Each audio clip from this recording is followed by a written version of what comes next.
It's a great pleasure to be here. I want to start by acknowledging that I'm on the traditional territories of the Ohlone people in California.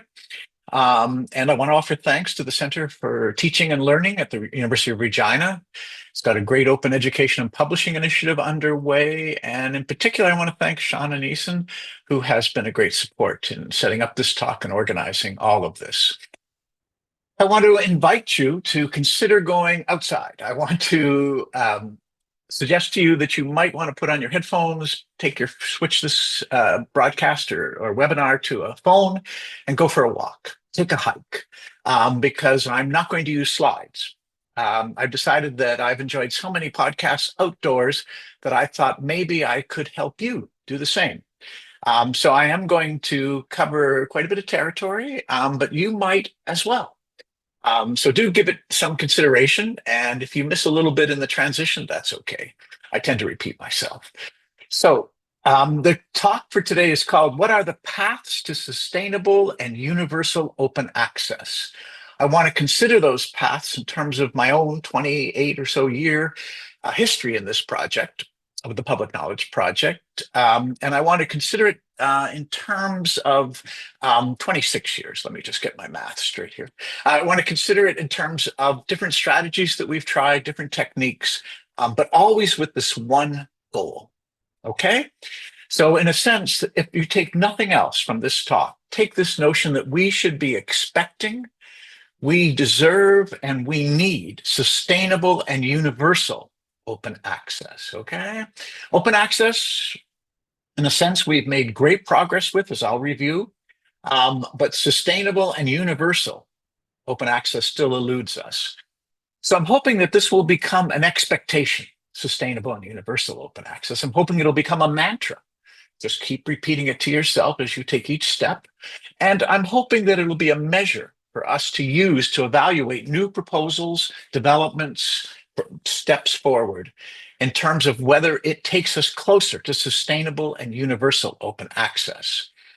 The time frame for reaching that point, well, I'm going to review a bit of history here so you'll get a sense it's not going to be overnight. I'm taking the position that, let's start with where we are today. So I would say it's fair, but not accurate, and we don't have a precise notion of what degree of the literature today is open access. I think 50%, halfway there, is reasonable, certainly for recent research. But if you take the whole body of research, it's certainly going to be less than that. And we have been taking incremental steps in reaching that 50% over what I would say is roughly the last 2.5 decades. And the last 50% is going to be very challenging. So I want to consider that because the last 50% will bring us to universal open access. And I want to consider whether that'll be sustainable or not. As we currently stand, it's not the case, sustainable or universal. Where we currently stand, open access is dominated in terms of headlines and people's attention by article processing charges, APCs, by transformative agreements that are complicated ways of continuing the publishers to continue banking on subscriptions while offering some forms of open access publishing to those who sign the agreement and are paying for that open access. So we don't yet have a path, but the most promising development of the last few years has been the recognition of diamond open access, which I will get to. So we have this a kind of whirlwind of forces at work. We have a way in which it is the best and not the worst of times, but it's the best and not so good times, especially in terms of the pricing or the sustainability of open access. I want to address all of that, and I need to do that. I don't need to, but I want to do it in a historical fashion. I want to give you a sense of where we've come. Some of these things you'll have to check with your parents and grandparents, the younger members of my audience. But I'm a pretty reliable witness for the last 3 or so decades, certainly. The 1990s, all is rooted in the 90s with the introduction of the internet. There was huge excitement at that time, great expectations of the promise of the internet to deliver knowledge worldwide, to deliver knowledge in every classroom, in every home, and every public library, certainly. And that utopian excitement gave rise to a number of projects during that 1990s and the first few years of the 21st century, not least among them, Wikipedia. Just an outstanding example, one that I thought was impossible when it first began as an educator. But we have all been great beneficiaries of it. The Internet Archive, it's a center of controversy occasionally, but still a very promising project. Project Gutenberg, with all of the major texts available, made freely available.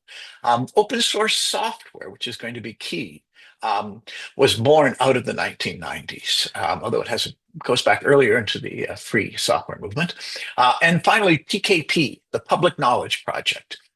We came in at the end as a conception, 1998. We formed before the path was clear for where scholarship was going in terms of the internet. You may have forgotten this. It seems like such a long time ago. But in the end of the 90s, the question about research wasn't open. The question about research was, should it be going online? And for many people, I have to say, it wasn't even a question, because research will not be going online, because that would devalue it. That would make it less trustworthy if it was online.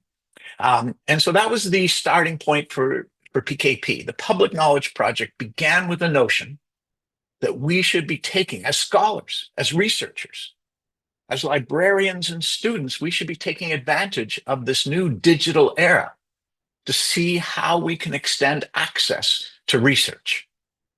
I had been a school teacher for a decade. I had been a fan of research, and at the time, it was difficult to get your hands on it. And I had to end up doing, as many people do, taking courses at college and having access to the library. But it was not anything like what we thought the promise of the internet might hold for us. So that initial project really wasn't open access so much as getting journals to move online and then begin to share their work. And it was a project that I thought we needed to find a way of helping people to move online. I started the project just by exhorting people to move your journals online and make them free. I pounded the table and I said, it's obvious. We're educators. We want to share what we know. It's good for our research. It was not working.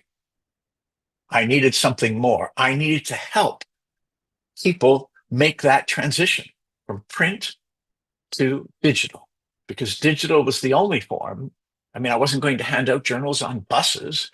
Digital was the only form in which it could begin to become much more, perhaps even universally and sustainably open access. And that was the beginning of the project. And one of the ways I realized that I could help editors and publishers begin to move online was to give them a platform, was to give them a technical means of moving online. And for me, that was the beginning. I had to make it in a way that would be sustainable and that it would be universal for anyone to use. And that's where my project began to realize that the open source software movement was a natural ally or partner.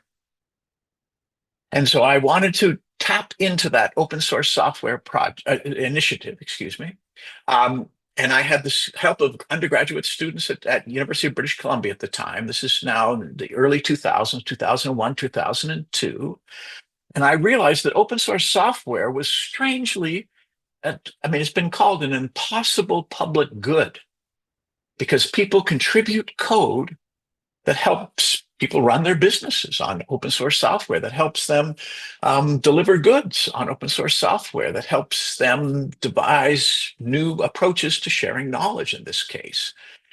And that seemed to me the perfect way. It would be sustainable because a community was developing, even in the early 2000s, around open source software. There had to be that commitment, and there was, to sustaining it. And so we decided to build a platform, a publishing platform that would make it easier for publishers and editors and journal managers to move online. And we decided to do it on the basis of existing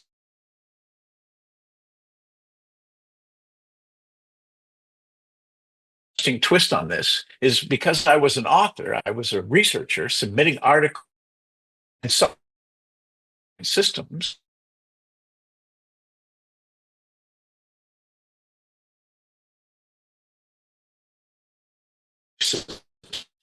And you published it. But in fact, it was it was a review or submission manager, editorial manager, publishing platform. True story. We decided to design a complete system as I'd experienced it. And the system that we designed to move journals online in 2002, OJS was released for the first time. And I have to tell you, it was free, but it wasn't an easy sell. People in 2002 were still reluctant to move online. I had to convince them that it was sustainable.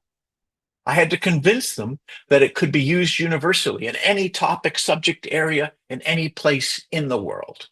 And in order to do that, I ended up, I have to admit, being something of a salesperson, something of a let me explain to you. I did this for a number of years and ended up describing it, OJS that is, as cheaper than free. Okay, that's sustainable. How could it be cheaper than free? Well, if you move your journal online, you don't need stationery anymore. You don't need an editorial office. You could save money by moving it online, which made our software cheaper than it was already free, cheaper than free. We had to make it easier than email, sending an email. So we would automatically populate your invitation for a reviewer with the text of the review, the abstract of the article, an invitation, and automatically populate the email address into the browser. And so it was easier than sending email because it was all prepared for you. You could dress it up. And then finally, we sold it on this universality notion of greater readership, that you would have a readership unlike anything you had ever had in print. And underneath all of that was the open access message that, in fact, if I gave you this free software, this publishing platform for you to use wherever you wish to use it, then surely you would want to repay that effort, that gift, by making your research that you published open access. Again, a little bit of naivete goes a long way, well, slowly, because of course that didn't always happen. And OJS began in a very modest way with the first 10 journals took a long time. The first 100 journals took years, or at least a year or so. So it was a slow process. But I have other lessons to share with you, and we'll see how that develops as we go in terms of the growth of OJS. That's 2002, the release of OJS. In 2004, I received an email from Google Scholar. From Anurag Achura, who is the chief engineer of Google Scholar. And I was kind of surprised, but he was interested in indexing the journals that we're using. There weren't many, hundreds, but very few, relatively few compared to others, journals that were using OJS. And it was a really important point for us. The first response was, it's Google, and maybe we're not comfortable working with this big, already, by 2004, a fairly large commercial entity. There was no advertising involved in the Google Scholar Index. It seemed good to us, but it seemed like a compromise. And it was an important lesson to us because Google Scholar gave us that universal aspect we couldn't provide. It gave us a way of indexing, a way of being discovered, a way for the research that was being published to be discovered. It integrated those who used OJS into the larger world of research. And for me, that became a very important principle, the universality. How can we promote the universality of those who are using our sustainable publishing platform?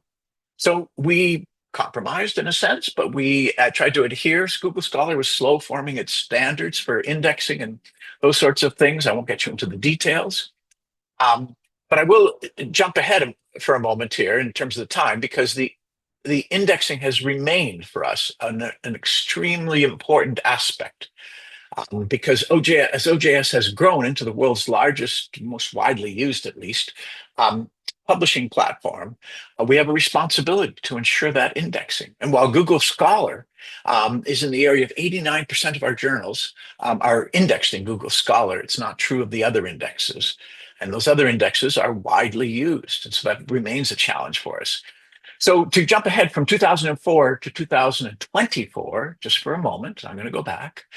The indexing question is also one that we're addressing through nonprofit open source indexes like OpenAlex.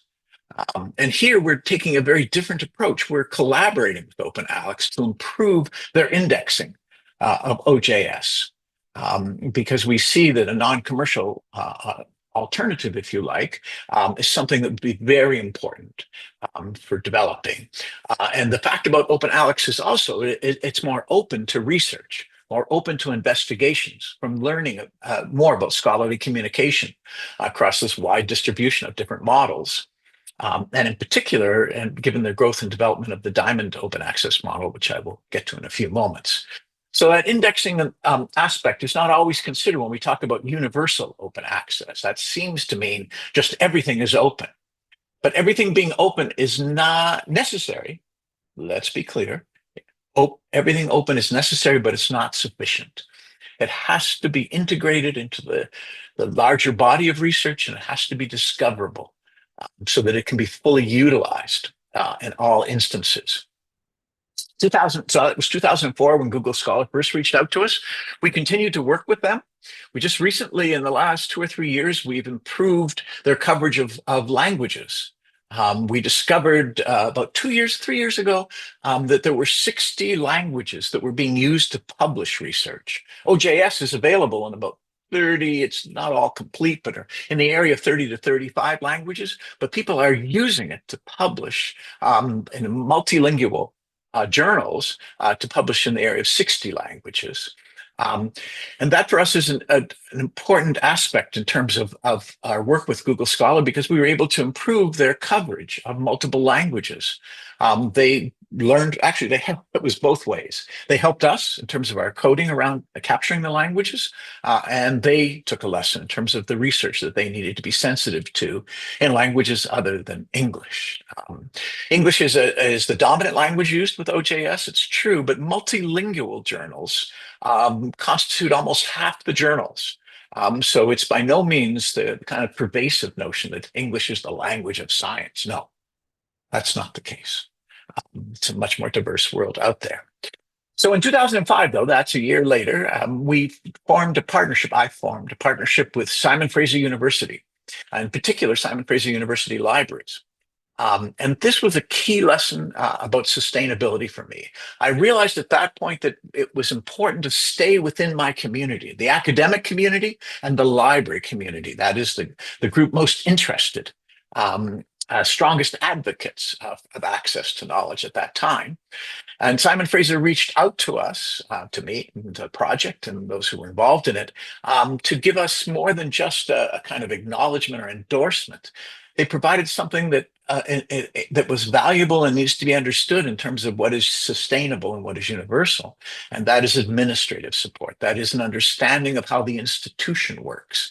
That is a way in which we could manage that sustainability on a long-term basis. Because part of that sustainability is the long-term. The longer than any one professor's career, longer than any one group of people, project, lab, it has to have that vision of what is to be sustained and what is going to last. And Simon Fraser University Libraries recognized that, and I saw that in them. That we were close to those that we were going to serve in our affiliation. And it has served us extremely well, and continues to into today. In 2000, so that was 2005. 2012, that seems like another high point, or a highlight, sorry, another highlight in terms of thinking about the universality aspect. I've just dealt with the sustainability around the library. Universal aspect for me became apparent in around 2010, leading to the release in 2012 of Open Monograph Press, a perfect complement to OJS, Open Journal Systems, but devoted to books. By the end of the first decade of the 21st century, journals had moved online. You know, it just happened over that period of a decade, but it finally happened and it was complete virtually. And books were still in print. And the attention and the financing going to books was being reduced. It raised interesting questions for me because I was a scholar in the area of the humanities and social sciences. Books were very important to me. And here I was perhaps contributing by supporting open journals, open access journals, and journals online, that I was contributing to the decline of that place. And it's really the unit of scholarship that the book represents that I think is so important. It's why I write books, to have the advantage of having that larger unit of scholarship, or the size of thought, if you like. So we decided we could build and take lessons from OJS and build a comparable version of for monographs and edited volumes, Open Monograph Press.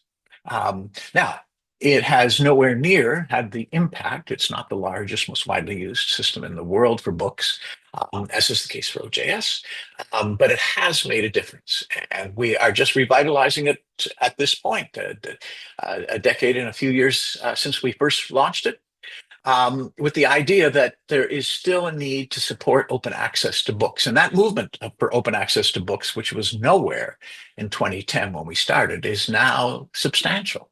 There are a number of organizations devoted, and a number of publishers are using this. In my own books that we just mentioned, the Copyright's Broken Promise is available freely in print, if you like, with a nice cover, but it's also available free as a PDF, and we'll be sharing a link to that in a few moments, perhaps. So that's 2017, just to move ahead again. I'm going back to the sustainable part. Okay, we're going to kind of reciprocate between what is sustainable and what is universal. And the universality required that books also be included in our efforts to create open access, universal in the sense of all forms of scholarship.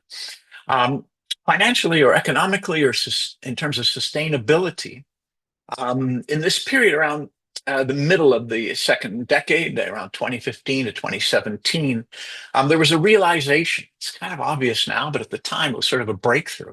And that is, the libraries are spending enough money to make all of the research that's currently being published open access. Because open access does not cost anymore. It just takes a sense of sharing the work. And by that point, it was also pretty obvious that libraries were not gaining any advantage from having exclusive access to research.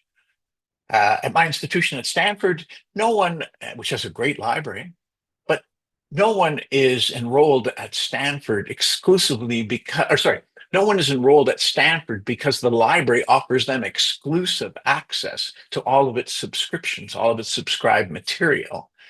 There's something else at stake. The library and university do not gain by that exclusivity. It's not like a bicycle, where if you're not exclusive about your bicycle, it won't be there when you need it. But research in the digital era, it's nothing. It can be in your desk and everyone else's desk in the entire province, country. And there's no loss in terms of that. So we use that model that libraries had an interest in open access because their role, especially the University of Regina, a very strong Canadian university, provincially supported, would be interested in sharing its research with the larger community, those who can't make it to campus, those who don't want to pay for parking, perhaps. And so that idea that we could find a way for the libraries to support open access turned into a model called Subscribe to Open. We would ask the libraries to pay what they paid for a normal closed subscription, only the journal would be open to everyone. Authors could submit without facing an article processing charge. readers anywhere in the world could read the material. Um, and it was tried out with some trepidation. We started talking about it, as I say, in 2017. By 2020, journals started to try it. Annual reviews, Berghahn Books were two of the good examples to begin with. Annual reviews, a nonprofit publishing one review a year in each of 40 or so subject areas. And Berghahn Books, very strong in the social sciences, commercial, but still interested in open access. And in both cases, they discovered a few things. That's in the year 2000 when they first ran this. One is the libraries were willing to pay the publisher for open access without a fear, in terms of raising a fear about free riding, in terms of canceling their subscription because they might be able to get it for free. Now, there was a reserve clause that said if we didn't have enough subscribers, if Annual Reviews or Berghahn Books didn't have enough subscribers to their journals, then they would keep it closed. But they didn't need, to invoke that. A subscribe to open worked. And in 2024, it's working with about 30 publishers, 200 journals, and those numbers, the number of publishers is going to double next year. And so the number of journals will grow even at an even greater pace. So that model of having the libraries collectively fund, having that support for open access more broadly based. And I want to point out that it is societies that are using this, a number of them in biology and forms of ecology. It is a non-commercial or nonprofit publishers like Annual Reviews and others, but it's also now, for the first time, beginning to affect the big players, Sage and de Gruyter. So instead of Sage and de Gruyter, which normally would depend on article processing charges for open access, they're beginning to explore, and again, it's through trials, but they've been successful so far, to support open access through the funding of the libraries. And what's interesting about it is it means for the library no increased expense. It's the same as the subscription. And what it means for the journal is the same revenue because they have subscription, equivalent of the subscription revenue. And so that model then seemed an easy path. In fact, even the subscription agents like EBSCO and others, and de Gruyter actually is working in this area now too as a subscription agency. Their role is the same. They're just selling subscribe to open. The one limitation of this in terms of sustainability is it has no price checks. That if the journal normally has a very high subscription price, that price continues and it can be increased at the will of the publisher.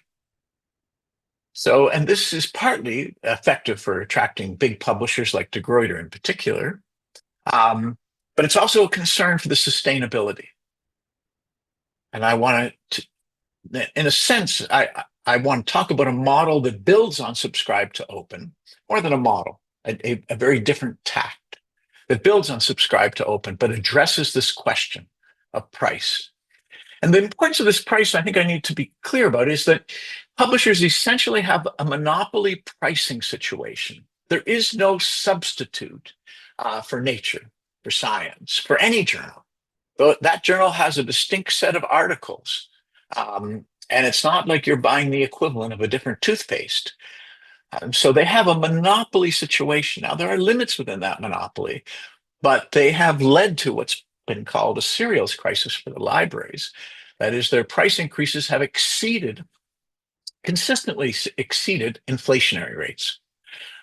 And so they have gained, as it were, more money from the libraries and that has reduced the money that goes into research, because that money, I don't want to get into the details of that, but they are connected. And so this idea of monopoly pricing has been hurting research, has been hurting in access to knowledge because subscriptions have to be canceled due to the increase in pricing. So this led me to consider another form, another approach, something a little more radical than subscribe to open. Subscribe to open had that wonderful beauty of not disturbing, hardly disturbing the surface, libraries paid what they paid before, publishers got what they had before. Only difference was it was all open. That was terrific. It's a little slow. We're at 200 journals. I think we'll double that and maybe triple it over the next few years. But we're talking about a world of 60, 80, maybe 100,000 journals. So we need something a little more uh, and a little more universal and in terms of who participates and sustainable. And so this got me thinking about copyright. What's interesting about copyright, and again, I had copyright is we have the Creative Commons license, so copyright hadn't been an issue for me. The Creative Commons license is used in open access all the time. CC BY in particular is the licensing, and that allows the author to retain the attribution or credit, but to share the work universally. And it certainly has increased to a greater circulation of research by all means, but it hasn't addressed the pricing that libraries are paying or that article processing charges are being paid by researchers. It hasn't addressed that aspect. And when it comes to copyright in the 21st century, in the digital era, you would think, or perhaps you're not aware, but there has been a great deal of change, of reform of copyright. There have been about 60 changes since the internet was first introduced, which goes back to 1989, 1990 or so. 60 changes to the law, but nothing for scholarship. My phone has had changes affecting it. The video streaming that you watched last night has had changes to the law to protect it. I'm going to talk about music in a moment, but there are a whole range of different forms that have changed. Gaming, video gaming has been had the law changed multiple times, copyright law, to protect the industry, but no concern for research and no change of research. And that struck me as kind of odd. Because research has radically changed in terms of its distribution model. Open access is taking hold, and even, I started this project on copyright in about 2020, 2021. It had already had a huge impact, but the law had not changed. In fact, the last significant law in the United States, the last significant law change, to copyright, was in 1976 when it became legal to make a photocopy of a research article that was in a library. And that's just not adequate today in terms of access to research. So I thought we need to make a change. What should that change be? Scholarship has been overlooked in terms of research. What could we do to bring it into the 21st century to address these issues of sustainable and universal open access? How and what form could that take? And there were a couple initiatives underway. I'm not the first to think about these things. And one of them was secondary publishing rights, which had actually been passed by a few countries, actually almost half a dozen countries in Europe. Secondary publishing rights reserved the right for authors, if the research was federally funded and there was an embargo period for the publisher, the author could then make their final draft publicly available. Okay? Now, you'll notice that's very partial. That's only federally funded research, which is a fraction, certainly less than half of the research.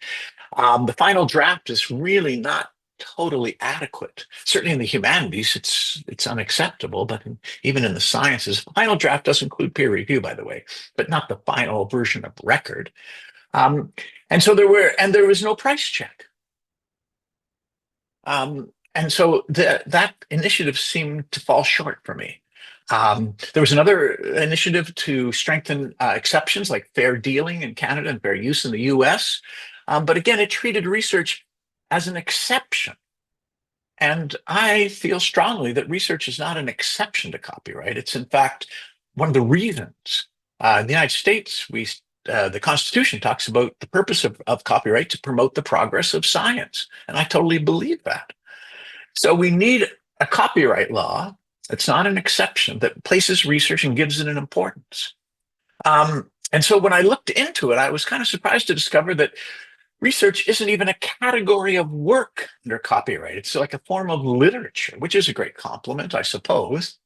But Choreography has its own category. Architectural drawings have its own category. And even a musical theater has its own category. And pantomime has its own category. That one really kind of got me. It was a mistake, a translation from French. But still, the idea that pantomime is protected under copyright in a way that research isn't, that, I don't want to take anything from Marceau, believe me. But that seemed wrong to me. So my inspiration for really proposing something that would be universally sustainable and sustainably universal was, of course, who is the great champion of copyright in the music industry, Taylor Swift. Here was a chance for leadership that she exercised and that I could follow her model. In 2014, Taylor takes her research, takes her music off Spotify because Spotify is not covered by copyright law in the United States. Streaming services, that is, are not covered. And in 2014, and in 2018, 4 years later, that's all, the US government, Congress changed the law. The Music Modernization Act of 2018 was a radical change that brought streaming, like Spotify and Apple Music, into copyright. But what stunned me, not only the short period of time for her to have that kind of impact, and it wasn't just her, it was the whole industry agreed to this, was that I learned that Taylor doesn't get to set the price. There is a price control in music there's not in scholarship. In fact, since 1909, the music industry has been governed by copyright judges. Actually, that came later. It was originally governed by the law, stipulated how much that publishers of music could be paid. But eventually it was handed over to copyright judges who heard from the publishers and the composers and the musicians and the performers and the sales, the record stores and everyone, the public as it were, and set the price. And that really interested me.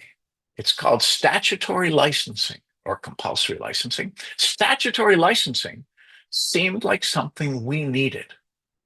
Because the other thing about Taylor Swift that I learned, and that's true for all musicians, but Taylor kind of holds my attention in this regard, is that it's universal. She cannot, no matter how, and I'm in a band, I have played music quite badly and quite well, but Taylor cannot stop. If I pay the license fee, the access to her music is universal. And that too seemed to me ideal. That the copyright judges ensure a sustainable, fair market price, and that price, once set, is universal. Now, you might wonder who's going to pay, because the fans, the Swifties, are very willing to pay, but in research, we don't want that kind of model. Those who can pay, and those who can't don't get access? No. So we go back to subscribe to open. The libraries are already paying, and the funders are already paying, and nothing needs to change for them. They are paying for research because it is part of their function, part of their work to judge whether it's research or not, part of their work to collect it and make it available to all researchers in their community, on their campus, or in their larger community when it's open access. So that idea, to me, seemed just right for research. We needed something that applied universally. And so the compulsory or the statutory, I prefer statutory, the statutory licensing clause, if you like, for copyright reform that I envision is that we create a category for research alphabetically after pantomime. We create a category for research, and that category has a special statutory license applied to it. That statutory license says, in effect, that the publishers will make all of the research they publish openly available to be supported at a fair market price by the libraries and funders. And what is a fair market price? That's what the Copyright Board in Canada and the copyright judges in the United States and the Copyright Board in the UK and all these different jurisdictions will decide. And it will be argued every 5 years, and the fairness of it will go back and forth. But the other thing, the universality of it, is that in fact Taylor Swift's music is being heard in restaurants. I think many of us have had this experience in many different parts of the world because there is an international agreement around copyright. Because copyright laws that are started in one country spread. We have an organization, the World Intellectual Property Organization, WIPO, part of the UN. We have trade agreements that ensure that copyright regulations are respected around the world. And so this for me seems it's certainly a lot. It's a very big ask to change copyright law. It's not to be treated lightly, but it is one that seems to hold promise for the universality and the sustainability of open access. My experience in terms of presenting this to people, I have to be honest with you, I was not universally embraced on this concept of sustainable, or let's use the concept of statutory licensing for sustainable and universal open access. One of the concerns, and I think it's a fair one for the librarians to raise, is there is a legacy of distrust of the publishers. They took advantage of their monopoly pricing in a way that has fostered this distrust, and we need to find a way to get over that. We need to, as it were, come to the table because there is a consensus now about the value of open access. There is an understanding after that horrific pandemic, that open access saved lives, reduced the period in which we experienced those horrific conditions. And so this idea that we can begin to find a common ground, as we have with open access. In fact, one of the kind of iron laws of copyright reform or change is you need a consensus to start. But we have a legacy of distrust, I'm afraid, we need to overcome.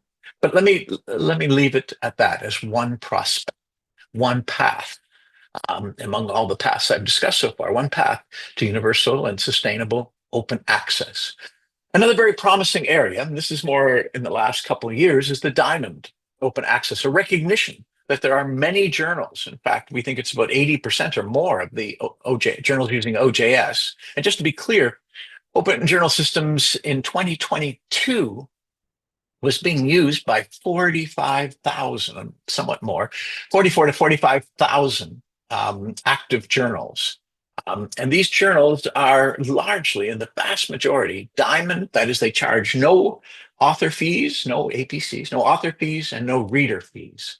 And they are supported by the institutions in which they exist. They're supported by the academic departments. They're supported by their libraries, and they're supported by the efforts of researchers and scholars to make them operate. So Diamond has become recognized, although it's been in existence since the turn of the century, has become recognized as a viable model for going forward.